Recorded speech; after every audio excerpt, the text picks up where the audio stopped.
Bonjour, Sandrine Radkov-Rojnov, je suis médecin à Harfleur, à l'entrée du Havre, dans une zone un petit peu compliquée en ce moment où nous sommes un petit peu débordés. Je me suis installée il y a 23 ans, il n'y avait pas de pénurie de médecins. Maintenant, on a des patients anciens de tous les secteurs, puis nous avons un secteur où 1600 patients n'ont pas de médecin traitant.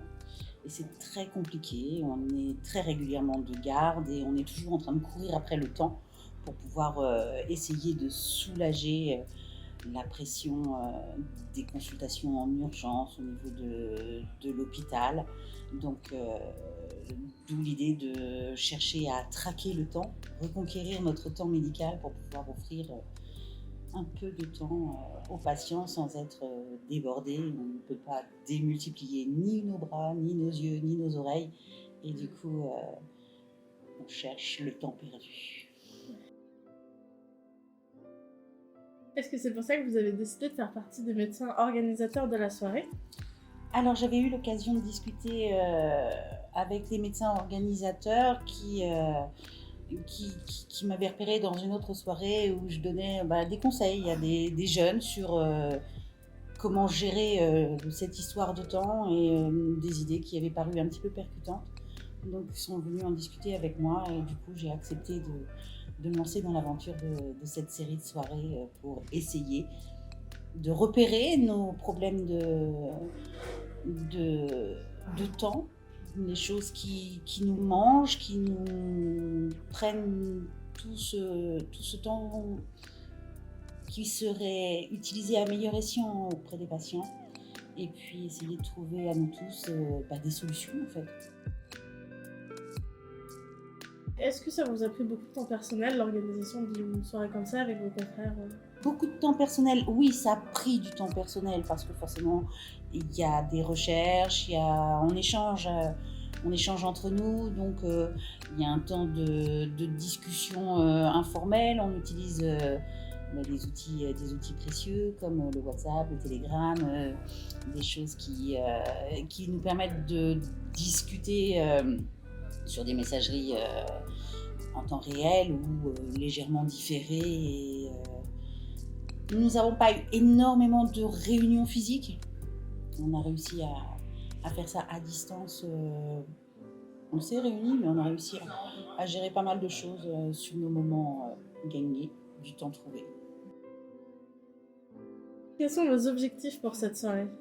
Aider tout un chacun à pouvoir identifier ses problèmes de temps perdu, essayer de trouver des solutions simples pour regagner par-ci par-là un petit peu de temps, selon les convictions de chacun, selon les nécessités de chacun, selon... on ne peut pas demander la même chose à tout le monde n'a pas les mêmes problématiques. Et puis ce temps gagné, de permettre de le redistribuer vers des consultations, vers une gestion de l'urgence, vers une gestion du nouveau patient qu'on va pouvoir inclure, vers de recréer une dynamique conviviale. Vous savez, quand il y a eu le Covid sur le territoire, s'est créé cet outil de messagerie instantanée. On s'est retrouvé devant une pathologie qu'on ne connaissait pas. On avait tous les mêmes recherches à faire, les mêmes questions, les mêmes problématiques. Et en fait, on a mis tout dans cette messagerie ensemble, ce qu'on avait personnellement cherché, comment on agissait, comment on réagissait à telle chose, ce qui a permis d'avoir tout un tas d'accès à des tas d'idées de façon à créer du protocole, créer un gain de temps et qui nous a libéré un petit peu de nos angoisses. Pour la première fois, on n'était plus, je dis toujours, on est dans nos bureaux dans un désert surpeuplé. Il y a toujours plein de monde de l'autre côté du bureau avec plein de problématiques. Et puis nous, derrière, on est tout seul dans notre bureau. Et là, devant l'angoisse du Covid, on n'était pas tout seul puisqu'il y avait cette messagerie qui nous permet de poser rapidement la question, d'avoir rapidement une réponse et de pouvoir interagir ensemble. Et on a retrouvé une solidarité. Et est-ce que vous avez des attentes par rapport à cette soirée?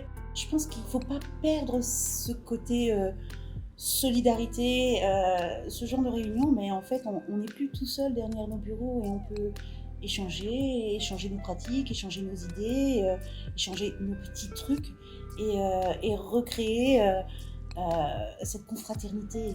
On parle de confraternité en médecine et il ne faut pas qu'on perde ça. On est peu et on a besoin d'être confraternel et de pouvoir piocher dans les idées les uns des autres.